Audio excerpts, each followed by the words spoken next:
Mr. Trebig says, longtime minister, when he introduces me. I'll tell you how long time I am. I went to a high school that was built when Abraham Lincoln was president. Now, he wasn't still president when I went there. There's a distinction. There's a difference there. And speaking of being a long time, or being around a long time, I went to a two-room schoolhouse for the first 6 years of going to school. It was in a Grange Hall. How many of you know what a Grange Hall is? Okay, several of you do. It's kind of like a co-op. The downstairs had two large rooms, and in one room, 3 classes were held, grades 1 through 3, and in another room, grades 4, 5, and 6. Upstairs was a large open room for meetings. The first 3 grades were taught by a lady named Gladys Gage, very pleasant, round lady, very cheerful lady. Grades 4, 5, and 6 were taught by a tall, slender, rather strict lady named Jeannie P. Benjamin. They were both, fairly pleasant people, although Mrs. Benjamin was rumored to have a length of rubber hose in her desk drawer. I never actually saw it in person, but I did hear about that. I did have some difficulty with Mrs. Gage, though. One time, all the students were up on the second floor of this Grange Hall in the meeting room. We were getting ready for some kind of school function. I was in 4th or 5th grade at the time, so I was under Mrs. Benjamin's care, but all 6 grades were up there. I don't know, it could have been, a holiday celebration or something. But nothing was going on right at the minute. I was seated down in the front next to my friend. We were waiting for things to get started, and boy, I noticed an awful smell. And I commented on it to my friend. I said, boy, something stinks in here. He said, must be Mrs. Gage. And right at that moment, Mrs. Gage was walking by. She didn't hear anything except her name. She said, what? You know how you do when you hear your name mentioned? And my friend said, I said something stinks in here, and Cecil said, it must be Mrs. Gage. Now, this is not the lady with a rubber hose in her drawer, and she's not a lady who was unpleasant to anybody that I ever knew before or since, but she did haul right off and whack me right across the cheek, just with no hesitation whatsoever. I was humiliated. I was so shocked, I didn't defend myself. I still regarded this guy as my friend, but I didn't want to betray him and say, this guy said it. And I didn't talk to her after that and explain that I didn't do anything wrong. I was mistreated, misjudged, and suffered as a result of it. I'd like to tell you a story about someone who was mistreated much more seriously than I was at that moment, even though I felt bad for myself. This is from an article that Time magazine published in the 1980s about an event that happened during that decade. It concerns a man who during that time was Secretary of the Department of Labor in the United States under Ronald Reagan's first administration. The secretary's name was Raymond J. Donovan. He had the distinction of being the first serving member of the Cabinet of the United States to be indicted. Not a great record. Now, eventually, the charges were proven totally false, but long before that, he had to resign his position and he had to endure a long trial. He was indicted on charges of larceny and fraud in conjunction with a construction project. The grueling criminal investigation and subsequent trial took over 2 years and cost him over $13 million to defend himself.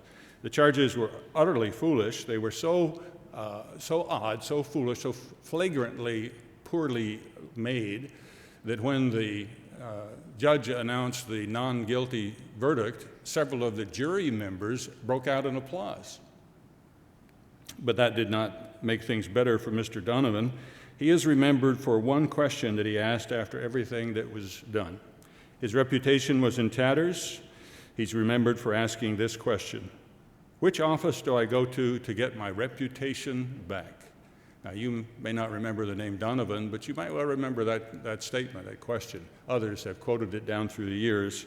Where do I go to get my reputation back? What is a person's reputation? Your reputation is your position. In this case, he was a cabinet minister. It is your standing. It is your good name, is an expression that we use commonly in the English language. You ever had your motives and your actions badly misjudged? I hope never charged in court, But has your reputation ever been damaged, maybe even in God's church? Has your good name been tainted? I can tell you where to go to regain your reputation after it has been lost. In order to do that, I need to go back into the Old Testament to a section in history to read about somebody who was falsely accused and almost got his reputation in tatters. I'm talking about King David. He was at this time, 2 Samuel chapter 10, in his late 30s. Some of you can well identify with that. David at this time had been king over Judah for 7 years, and he was just being established as king over Israel, all of Israel. Remember, he was king over Israel for about 33 years, Judah just 7 years, and Israel kind of struggled for the first several years. Well, chapter 10 of 2 Samuel jumps right into when David was made king over everything. As kingdoms do, as nations do when they are established, he set about to solidify Israel's name and standing with all the nations surrounding the country at the time. Let's read a few verses here in 2 Samuel chapter 10. I see several of you who were up in Sherman last Sabbath, and I apologize for giving the same message again.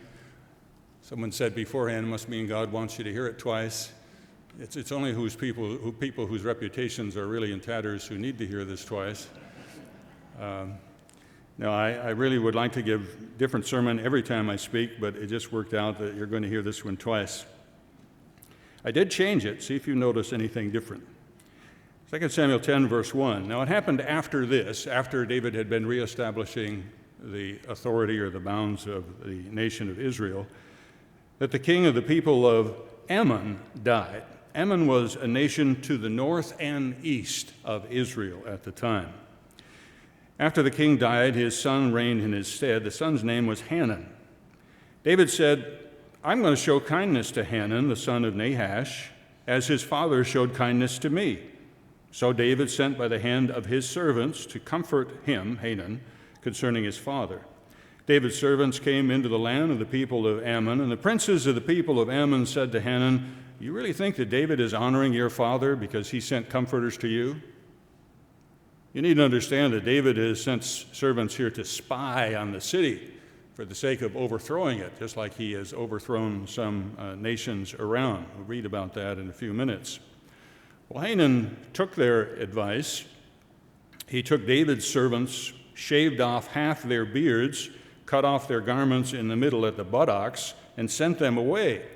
Now, commentaries say there's nothing in history that shows what the symbolism of cutting off the beard was, but you can pretty well tell by, you see young men around with beards, and they don't generally have just half a beard.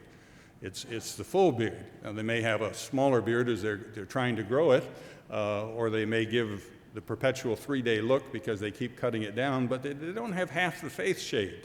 It was a way of humiliating the people, the envoys. And obviously cutting off their clothes at the buttocks goes without any interpretation. It was a humiliating thing to do, and deliberately so.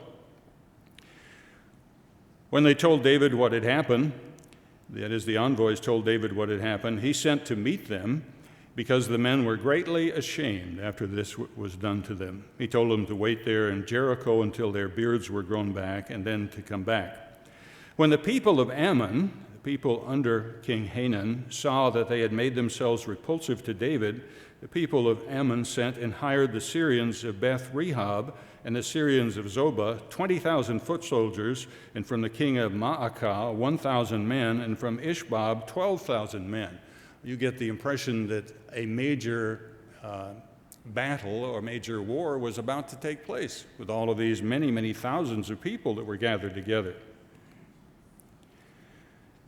The NIV Cultural Backgrounds Bible says that when an envoy was sent in those years, they were to be treated as the king that they actually came from, or from whom they came.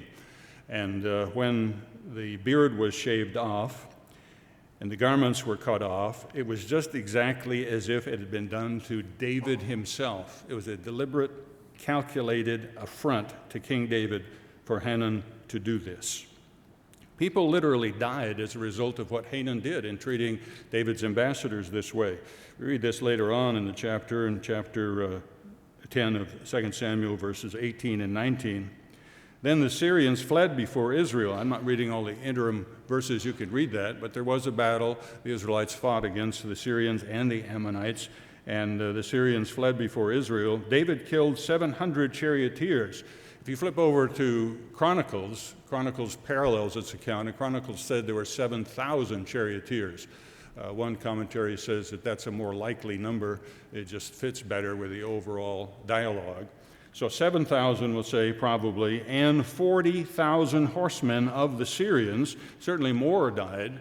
Ammonites died as well as Syrians, but 40,000 of the Syrians died. You know how many Americans died in Afghanistan?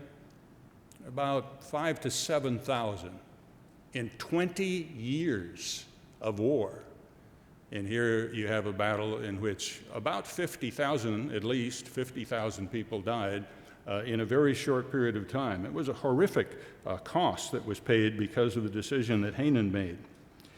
David and his people struck Shobach, the commander of the Syrian army. He died there, and when all the kings who were servants of Hadadezer, remember that name, we'll come back to it, Hadadezer, saw that they were defeated by Israel, they made peace with Israel and they served them. These Syrian kings came from the north of Israel. Ammon was to the northeast. The Syrian kings came down from the north. They were defeated. They made peace with Israel. And then the Syrians were afraid to help the people of Ammon anymore. They were neighboring kingdoms or countries, but alliances did not go forward between these countries. It literally changed the course of history between these nations at that time for Hanan to do what he did with the representatives that came from King David. Think of the number of people that were affected by that, not just the 40,000, 50,000 or so or more who died, but their extended family, their widows, their mothers, children of the soldiers who died, and the impact on history down through time, a tremendous impact because of a terrible misjudgment. David literally was trying to make an alliance, a friendship alliance with Ammon, and instead they got involved in a very bitter and miserable, costly war. Why did Hanan do this? The Bible doesn't say what his reasons or motivations were. You can speculate. I would speculate that maybe he was trying to prove himself. He just took over from his dad. Remember how Rehoboam acted when he took over from Solomon, and he felt the need to assert himself and show that I'm a different guy. I can stand on my own. Maybe that was part of it. David was a very popular king, even though he was not yet established over all of Israel. He'd been king over Judah. He was known for decades as a successful warrior against the Philistines. Maybe Hanan felt that he had to show himself tough against David. We don't know. But we do know that he made a number of mistakes, and that's what I'd like to do at the beginning here, is look at the mistakes that Hanan made, and you'll see why as we go along. His first mistake was being somewhat arrogant. Nowhere does the scripture indicate that he ever considered the possibility that he could be wrong. He was going on his gut reaction, and he assumed that because I think this way about David's envoys or ambassadors, therefore it must be so, and I won't trust them. It is human nature to go with your gut instinct. Next, he chose to let the past color his thinking. Just as the relationships between the people of Israel today, the state of Israel and their neighbors, Palestinians and other Arabs around there, is affected by something that happened many decades ago, something happened several decades before this event that affected the relationship between Ammon and Israel. You know of this in the history, whether you remember the details or not. When Saul was first anointed king, he was humble at the time. He did not just go and assert his throne or take the throne and begin to rule as a king. He went back to ranching. A city in Israel was attacked at the time, the city of Jabesh-Gilead, and it was attacked by a king named Nahash, who was the king of Ammon. He surrounded the people of Jabesh-Gilead, and when they saw that they were surrounded, they said, "We surrender." And he said, "I'll tell you what, you come out here and let me gouge out all of your right eyes, and then you can surrender. I want to humiliate all of Israel," Nahash said. A very unfriendly, horrible thing to do, brutal thing to do. Well, then Saul was inspired to rise up and take command of the army. He slayed the oxen that he was working with, cut them into 12 pieces, and sent the pieces of oxen around to the tribes of Israel and said, "This is what's going to happen to you if you don't come and join the army and fight with me against the Ammonites." He did. Nahash lost at the time, so there was bad blood between Israel and the Ammonites. So maybe the advisors of Hanun were looking at this, and they were unwilling to let the past go. It is human nature to justify bad judgment based upon something that happened in the past. You ever hear something like that? Well, you know, his family, their family did this, their child, their grandchild, their grandfather, etc., did this and that in our families, and we've got some history with them. You ever hear that kind of expression? That is what happened between these countries. The other problem was Hanun chose to accept bad advice from the princes. Verse 3, I read to you that the princes had given this counsel to Ammon. Let's read it again. The princes of the people of Ammon said to Hanun their lord. So these were men of stature. Just like we found when we came in, Gail and I came in, we saw 6 or 7 people out here in the hallway. We thought these are the elders of Israel who are gathered here, making judgments in the hallway of the gateways.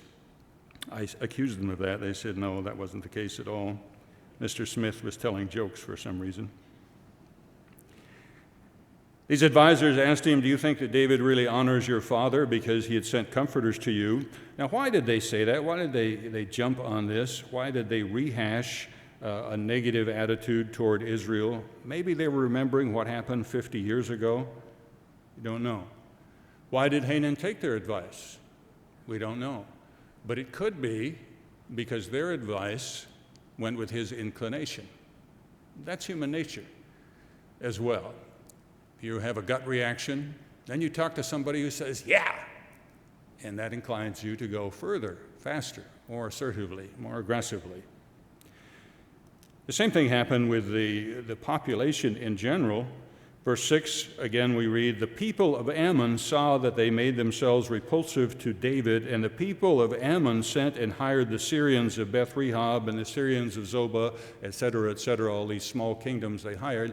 When I read that and thought about it, I thought to myself, wait a minute, the people found that they were repulsive? The people went and hired these other kings, these other nations to make war?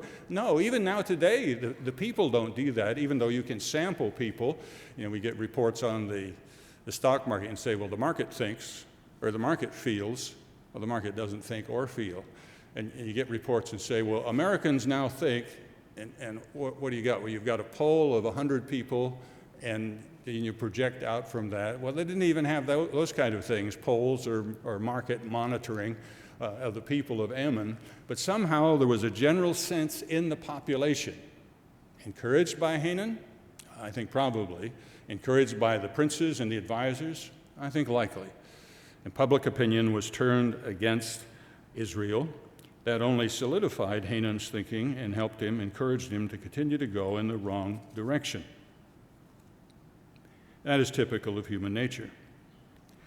Hanun made alliances with the nearby kingdoms. We read about the Syrians, different Syrian kingdoms. Why did he turn to them? Well, you can read the history just a little bit earlier in chapter 8, and you will find that this Hadadezer, whose name I said we'd come back to, was defeated by David shortly before this, because the kingdoms of the Syrians, several small kingdoms, had encroached upon the Israelite area, the Israelite territory from the north, and when David began to reestablish the boundaries of Israel, he had to push them back, and they were sorely defeated. We should get the numbers to see how badly they were defeated. Chapter 8, verse 3, David also defeated Hadadezer, the son of Rehob, the king of Zobah, as he went to recover his territory at the river Euphrates. David was recovering Israel's territory. David took from him 1,000 chariots, 700 horsemen, and 20,000 foot soldiers. And it says he hamstrung the chariot horses. So these nations were severely defeated by Israel. So Hanun goes to them. Surprise, surprise, they're willing to jump right in there and be allies and go against Israel again. He went to get support from people who were already highly prejudiced against David. They were not neutral. This is also human nature. Once you're headed in a bad judgment, you look for reinforcement. Turn to Proverbs chapter 30, please. Proverbs chapter 30, verse 33. Hanan violated the principle that's discussed here. Proverbs 30, verse 33, warns us, for as the churning of milk produces butter. How many of you have churned butter, made butter by hand? A few people have. I have a number of times. We did that with our children when they were small, just to get a gallon of whole milk and shake it until it actually separates and produces butter, just to show them how it's done. Probably you don't realize that butter can be churned from whole milk unless you have done that. It doesn't come just from the freezer section of Walmart. As the churning of milk produces butter, the wringing of the nose produces blood. So the forcing of wrath produces strife. Using the language of the Proverbs, Hanan wrung the nose of David. He chose a win-lose approach. He chose an approach by humiliating the envoys or the ambassadors that came from David. He chose an approach that would guarantee there was going to be a victor and there was going to be a vanquished. Somebody was going to lose. Either David was going to be crushed and Israel was going to become subservient to Ammon, or vice versa. There was no way out because of the approach that he took. That way of dealing with conflict is the way of human nature. You see a pattern developing here, I'm sure. Turn back a few pages in Proverbs to chapter 24. We've already read that Hanan started a war. This proverb, chapter 24, verse 6, advises you how to go about making a war. Proverbs 24, verse 6, for by wise counsel you will wage your own war. Now, didn't Hanan do that? He got counsel from his advisors, and then he waged war. Didn't he follow the Proverbs? And in a multitude of counselors there is safety. Actually, what Hanan did is he kind of bent the principle here. He went with a number of agreeing opinions. There's a difference between going with a number of agreeing opinions and wise counsel. Just because you get a lot of people saying the same thing doesn't mean that you've gotten a multitude of counselors. I remember various controversies in the church in decades past, and people would quote this one and that one, and then this proverb and say, we've got a multitude of counselors. You know, we've got agreement, and therefore we know the course to take. Well, not necessarily. There's more to that, as we will see. It is a common error in today's world to just go when there is a group of collective agreeing opinions. It is the way of human nature, though, and it is not good. What could Hanan have done differently? What would have saved thousands of lives? What would have changed the course of history? How could he have judged better? Well, let's just reverse those things that are typical of human nature. First, he could have exercised some humility. He could have sat down with the envoys and said, fellas, please tell me why you're here. You know what? I've got some advisors who are a little curious about you. They're frankly suspect of your motivations. They're not sure of David. Would you tell me, exactly what's on his mind and why you're here and why we should trust you? Just talk it out some. It wouldn't have cost him anything. Nobody would have died by sitting down and talking, and he could have discovered that his judgment was off. It is not human nature to do that, to take your time and investigate your thinking like that and exercise humility. Humility does not come naturally. Hanan could have chosen to let go of the past. I gave you a little bit of the history there of the past. Look at Proverbs 17. Go back just a few more pages. And think of Hanan's advisors and even the people of the land at this time. Proverbs 17, verse 9. He who covers a transgression seeks love, but he who repeats a matter separates friends. Should every transgression be covered? It's arguable. You can talk about that and debate that. No, I don't think every transgression should be covered, but there is a time, obviously from this proverb, the principle of the scripture is there is a time to cover a transgression, and there is a warning that if you just keep going over a problem from the past, you can actually separate people. The classic Amplified translation of the Bible has this verse this way: "He who covers and forgives an offense seeks love, but he who repeats or harps on a matter separates even close friends." Now, I'm admittedly reading into the scripture here a little bit, but I get the sense that probably, maybe the people of Ammon, but probably the princes certainly, were repeating the history from 50 years before and wouldn't let go of it. Let's go back to 2 Samuel chapter 10. I'll show you somebody who did let go of the past. And this is an interesting twist and kind of a shame that it didn't work out more positively. 2 Samuel chapter 10. First couple of verses, we read it, but probably didn't sink in when you were first hearing it. Verse 1, "It happened after this, after some of the consolidation of the northern tribes, that the king of the people of Ammon died, and Hanun his son reigned in his place. And then David said, I will show kindness to Hanun the son of Nahash, as his father showed kindness to me." What was that? The Bible doesn't say. But sometime after what happened 50 years prior, and Saul defeating Nahash and Ammon being subject to Israel, somehow Ammon made peace with Israel. Now, he showed some kindness to David over the years while he was fleeing from the Philistines. Could be referring to that. Some commentaries suggest that they actually made a peace treaty between Ammon and Israel, and David was now here re-upping that. We don't know. But we do know this: Nahash changed his approach. He made peace. Think today. Palestinians make peace with the Israelites. It hasn't happened, but that's by comparison, a parallel, what happened at the time. And Hanun could have let go of the past and followed his father's example. But it does not come naturally to let go of a wrong, real or perceived. And that's a subject in itself that deserves a lot of discussion. There are wrongs that are real, and there are wrongs that are only perceived, that never happen. But in people's minds, they take offense just the same. They can be just as angry. They can be just as willing to go to war, whether the wrong is real or just imagined.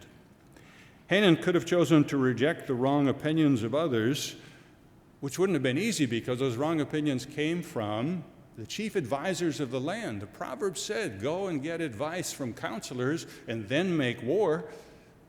But this time, he should have rejected it. He could have rejected the general opinion of the public. Again, not an easy thing to do, but there is a time to do that. I marveled just watching the news earlier in the year and all the debate over abortion and the Supreme Court ruling. I marveled that in January there was a national poll that showed the majority of Americans were in favor of abortion.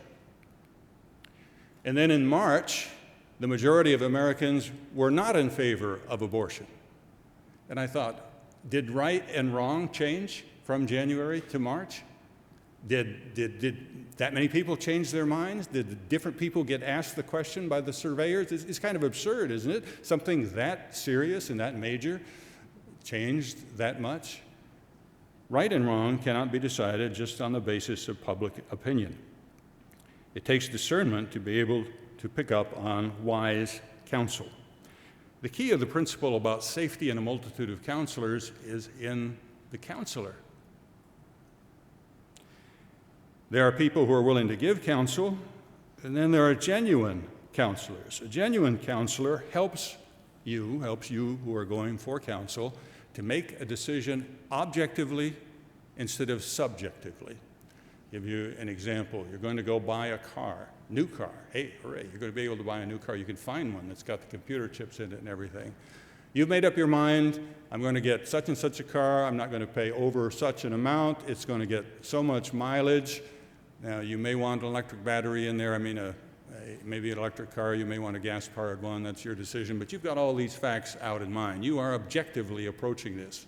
Somewhere between there and the time you get to the car dealership, and the car salesman shows you this nice car, and you slip into the seat, and you feel the leather, and you smell a new car smell, and he tells you how easy it will be to buy this. Somewhere the price that you were willing to go to went up, and the color that you wanted doesn't make so much difference, and the miles per gallon you're not so keen on as you were before because your judgment has become subjective instead of objective.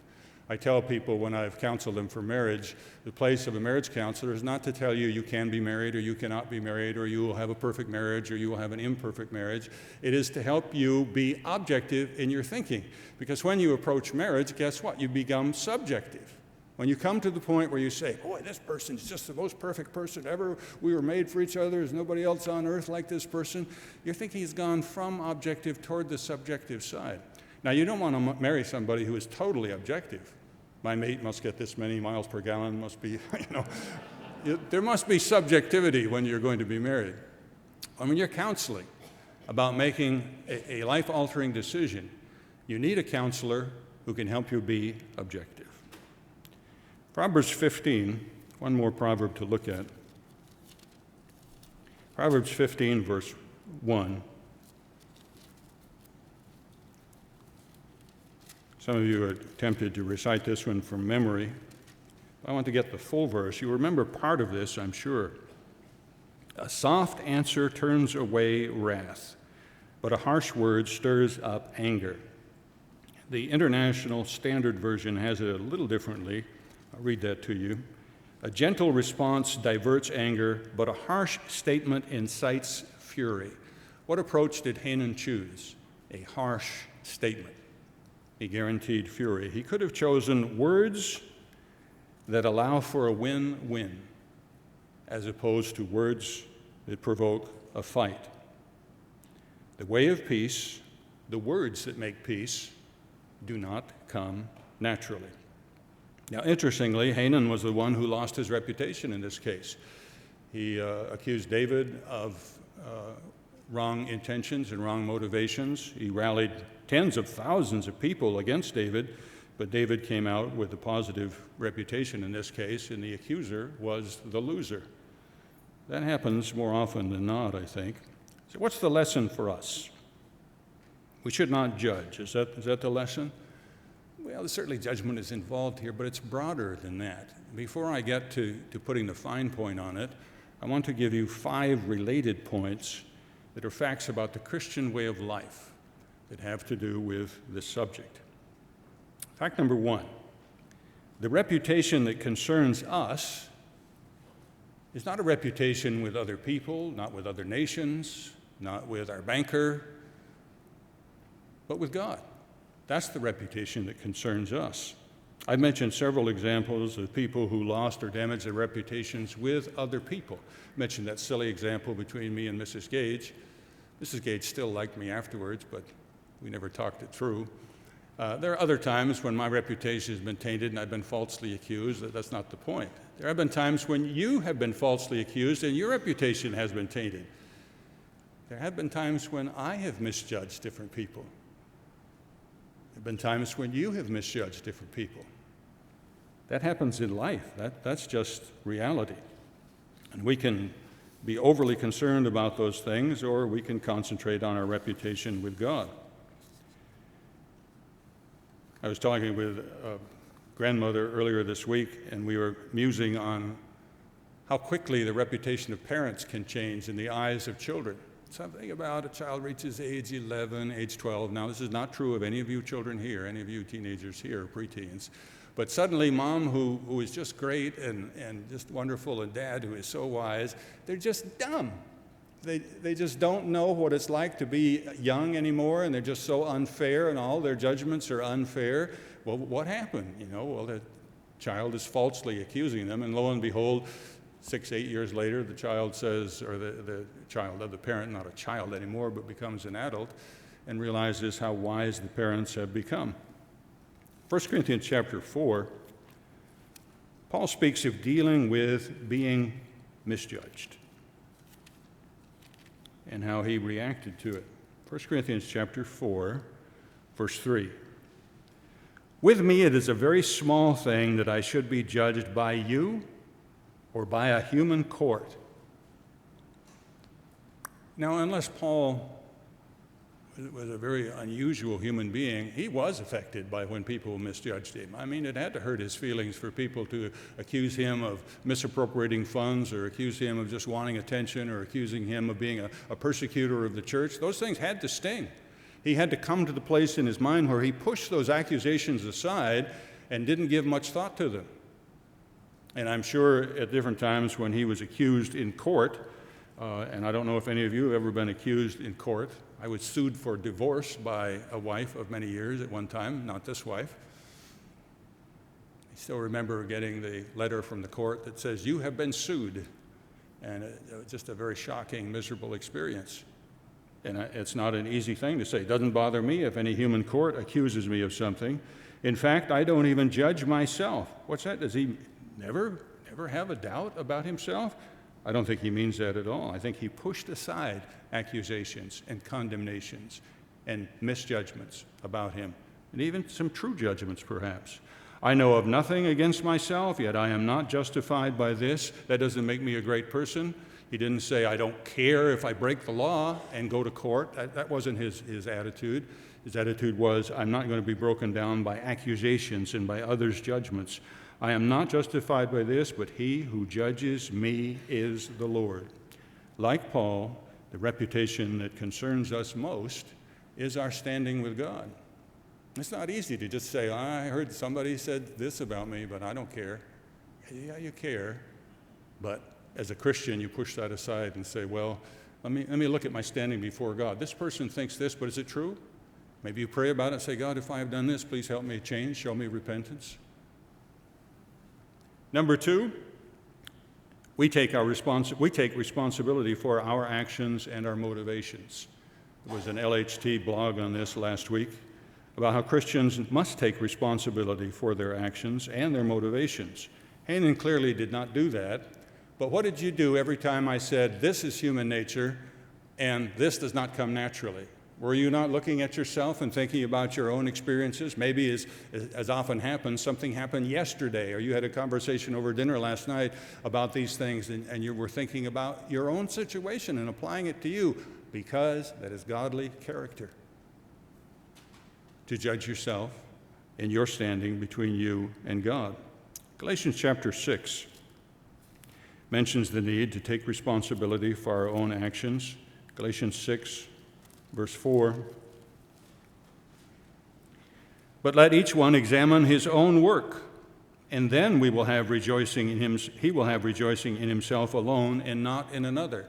If you are ever falsely accused, or reflecting on what I said a few moments ago, when you are falsely accused, what's the outcome of that? How do you get your reputation back? I asked earlier, is it like you go to court, as Secretary Donovan did, and you get the jury to applaud at the end, and finally you're free? Well, he didn't even get his reputation back then. He was still out $13 million and his reputation. He was no longer a secretary in the cabinet.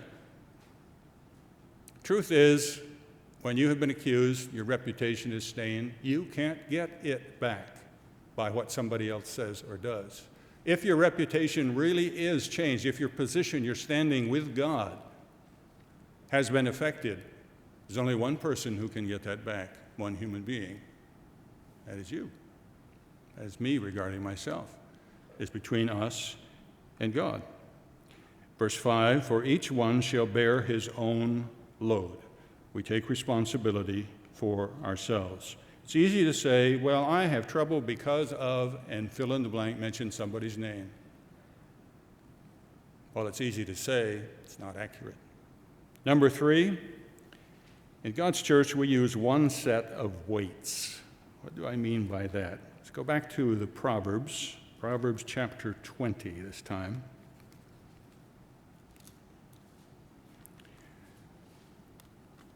Proverbs 20, verse 10. King James reads, diverse weights and diverse measures, they're both alike an abomination to the Lord. Well, what does that mean? The Amplified Version makes it a little clearer. Differing weights, that is, one for buying and another for selling, and differing measures, one for buying and another for selling, both of them are detestable and offensive to the Lord. Apply this to a business situation. Say you're going to go buy a gallon of gas. Well, when you buy a gallon, you want that to be a gallon. Now, let's say you're in the business of selling gasoline, and you're taking advantage of all the people in America at this time. I'm being facetious That is the accusation. But when you sell gasoline and you sell it for a few ounces less than a gallon, and therefore you're making more money overall, and well, that would be totally dishonest. You'd never do that as a Christian, would you? You wouldn't do that in any way, shape, or form. And yet, we need to realize that we all do that in human relationships. We use different measuring. How do I mean that? I do something, and I learn that I've offended you. I go to you, I say, sorry, I didn't mean that. Please don't judge me too harshly. Please use light weights when you're judging me, because, you know, that was a lightweight comment. I didn't really mean that. But then human beings judging other people, we see something, one thing, like a Polaroid snapshot, just one thing, or a digital snapshot with your smartphone, just one picture, one person, a few moments in time. Or we hear one thing, don't even see something, and yet we're able to make a judgment out of it. This person is, and we have a paragraph to describe such and such a person. It's human nature to do that. But Christians should not. We should use one set of weights. We should think of others with the same mercy is the operative word, that we would like applied to ourselves. Christians use one set of weights. We apply Matthew 7:12, which is commonly called the golden rule. Therefore, whatever you want men to do to you, do also to them, for this is the law and the prophets, Matthew 7:12. I'll give that to you from the Voice translation. This is what our scriptures come to teach. This is everything. This is a summation of the full point of the Bible. This is the Christian way of life. In everything, in every circumstance, do to others as you would have them do to you. Use the same weight, the same measure with others as you would have them do with you. That's not easy, is it? None of these points, these characteristics, these qualities is easy. They summarize the Christian way of life. They summarize battling against and overcoming and putting down human nature, those qualities that I mentioned that came to Hanan so readily in the mistakes that he made. They're not easy, but they are Christianity. Number 4, we doubt our own judgment. That's what Paul wrote about there that we already read in 1 Corinthians. In today's world, people are quick to accept their judgment on everything and anything. We're encouraged to give our opinions. Call in the radio station, give your opinion. Fill out this survey and give your opinion. Are you like me? You make a purchase and you get a request, well, fill out a survey to let us know what you thought of the recent purchase. We always go, not going to do that. Some of you may work in data collection. You may not like us for doing that. But I don't want to have my data mining. I got what I wanted. I bought something from you, and okay, you'll find out if I buy it again if I like the purchase. I don't want to give you more details than that. But we are encouraged to give our opinions all the time.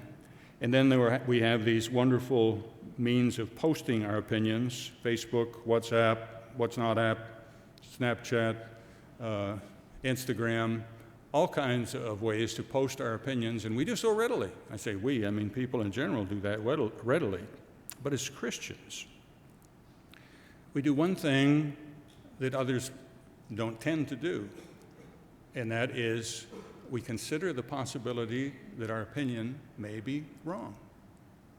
We have an opinion, we do, that's the way God made us. We judge, we make opinions, we draw conclusions.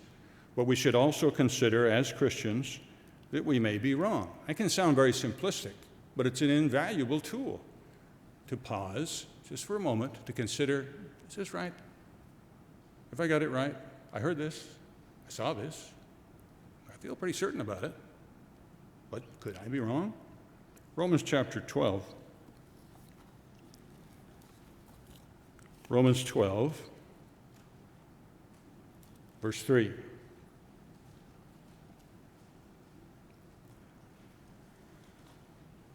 I think I want to read verse 2 along with that. Romans 12, verse 2.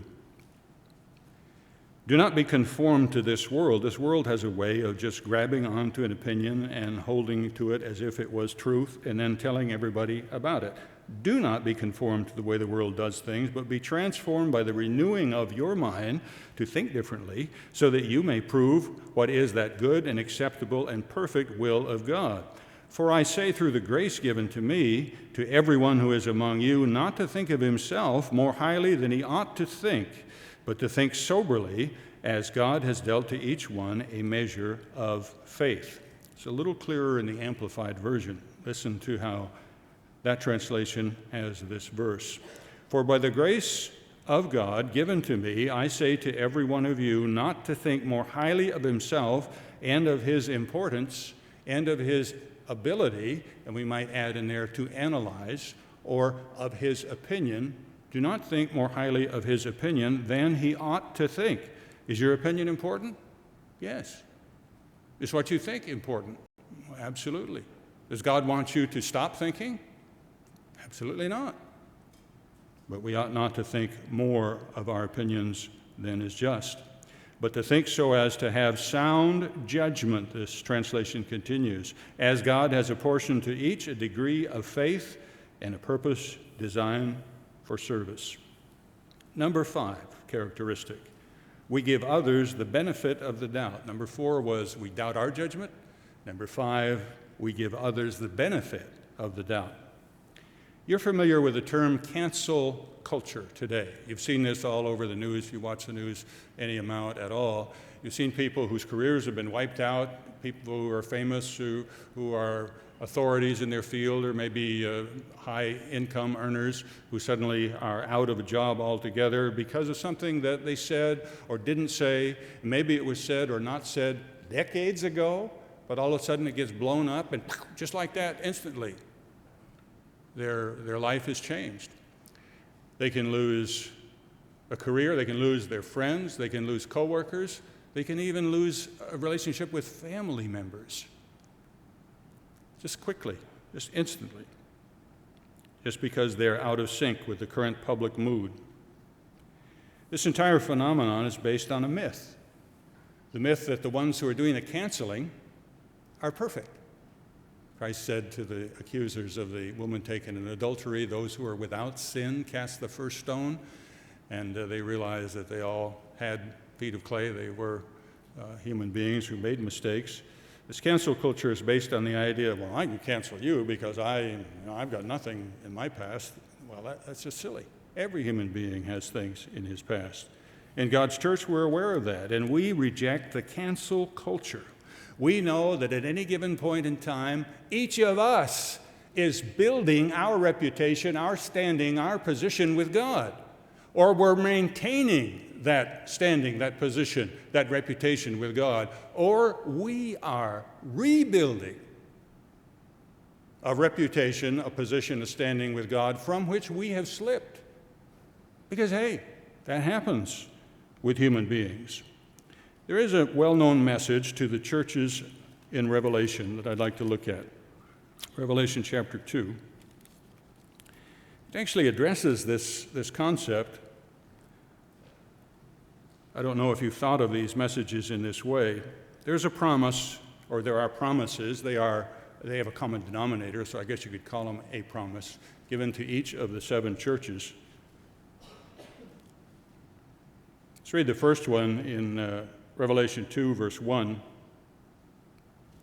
To the angel of the church of Ephesus write, there's a specific message, and the conclusion in verse 7, he who has an ear, let him hear what the Spirit says to the churches, to all 7. And the message is, to him who overcomes, I will give to eat of the tree of life, which is in the midst of the paradise of God. What's this mean? It means that people in Ephesus were not perfect. They had to overcome. Their reputations, their positions, their standing was stained, was marred. Justifiably, apparently, not just somebody accusing them. The messages are inherently encouraging, though. They tell us that we should not fear being canceled by Christ. Let me back up for just a second and make this point. The very fact that it mentions overcoming means that we're talking about people who are imperfect. That is, people who have made mistakes, done things that they shouldn't, said things that they shouldn't. People in whose past you could dig out from Facebook, whatever record you want to mention, interview the great-grandparents or great-grandchildren one way or the other. You can find things about everybody. Everybody has something to overcome. That's the implication of this message here, at least to the Ephesians. They're not the only ones who get this message. Chapter 3, verse 1. Mentioned we should not fear being canceled by Christ. This is to the dead church. Revelation 3, verse 1, the angel of the church in Sardis write, these things says he who has the 7 spirits of God and the 7 stars. I know your works, that you have a name in which that you are alive, but you are dead. Ooh, what a thing to hear from God. You know, you're called, you're in the church, but you're not doing well. You're dead spiritually. But what does God say to them? Verse 5, he who overcomes shall be clothed in white garments, and I will not blot out his name from the book of life. That's the cancellation we need to be worried about. And God says it's not going to happen to whom? To the spiritually dead. To those at that far extreme of spiritual strength, the wick has gone out, the light has gone out. But they can come back. They can rebuild. Wow, that's great. That's encouraging. Chapter 3, verse 14. And to the angel of the church of the Laodiceans write. And who are the Laodiceans? Verse 16, I know that because you are lukewarm, you're neither cold nor hot, I vomit you out of my mouth. Ooh, it was bad enough to be called dead. Now God is going to spit you out. Boy, you're a bad taste in my mouth. Of all the things you'd like Christ to say when you meet him. Wow. Just thinking of you gives me a bad taste. No, I don't want to hear that. But of these, which one of you is going to say, do not raise your hand? Which one of you is going to say, I am Sardis. I identify with being dead spiritually. Which one is going to say, I'm Laodicean? Now you might say, well, I know so-and-so, he's Laodicean. No, don't go there. We don't identify with that, but some of us apparently have these characteristics because they are messages to all of the churches, and they are to be read by God's people down through time.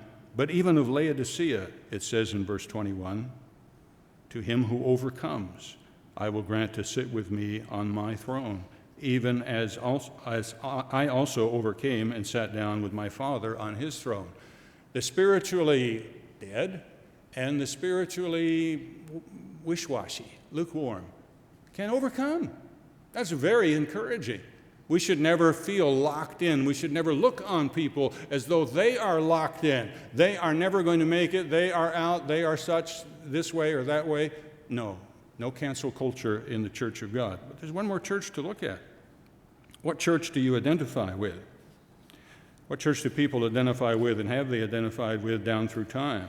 Well, that would be the one mentioned in chapter 3, verse 7. The angel of the church in Philadelphia write. And what church was this? This is the faithful one. Verse 8, I know your works.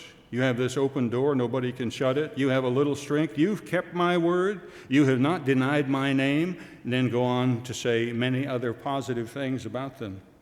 I've studied church history and read of different Church of God groups down through time, and guess which church they identify with? Philadelphia.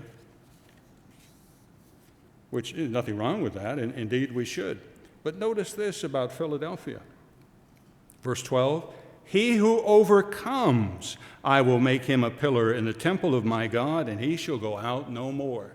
Even the faithful church needed to overcome human nature, overcome temptations, overcome slipping, overcome a stain on their reputation, because those things happen in life. We are all overcomers. We should all be like God in the sense of being champions of overcomers. That's the message to the 7 churches. God champions overcoming. He encourages people who need to overcome to do so, and then assures us of being greatly rewarded for that. We should be believers in the possibility of overcoming. We should be enablers of overcomers. Galatians Chapter 6 again. And we are close to finishing. Galatians 6, let's read the first part of the chapter this time. Brethren, if a man is overtaken in any trespass, I understand the meaning is if anyone slips, and you could justifiably say that person's reputation, standing position, is not what it should be as a Christian. You see that. It's not a misjudgment in this case, it is an accurate judgment. That can happen. You can actually see that. This is what you should do and I should do. You who are spiritual, restore such a one in a spirit of gentleness, considering yourself, lest you also be tempted, because at different times you too will slip. And you want others to weigh you the same way you weigh them. Bear one another's burdens, and so fulfill the law of Christ. If anyone thinks himself to be something when he is nothing, he deceives himself. When we know of a certainty of a fellow believer's weakness, we should be thinking of how to restore his reputation, not who we can tell about it. Not that we would do that. In conclusion, I noted earlier that we might think that the lesson to take away from Hanan's experience is don't judge. That's not the case. He should have made a judgment, but he should have made a better judgment than he did.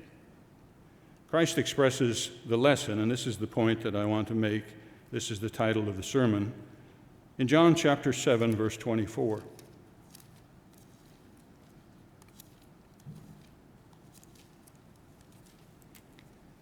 John 7, verse 24, Christ said, "Do not judge according to appearance." You could put in parentheses, which comes naturally to all of us, but judge with righteous judgment. That's the title for the sermon, Judge with Righteous Judgment. The Amplified Version, classic Amplified Version, for this verse has, "Be honest in your judgment and do not decide at a glance, superficially, or by appearances, but judge fairly and righteously." Judging with righteous judgment is a great responsibility. Hanan failed at it. There are consequences when we fail to judge with righteous judgment, but the consequences won't be the same as it was for him. Thousands of people won't die. Nations won't rise or fall. Many people will not necessarily suffer, but individuals can suffer. Division can happen. Separations of people who were together can occur. Friends can be separated. Reputations can be harmed. In God's church, we're aware of the fact that all of us are building, maintaining, or rebuilding our reputations with God. And we're committed to helping each other do the same thing. We are enablers of overcomers. And because that is true, this place, here, God's church, is where you go to regain your reputation.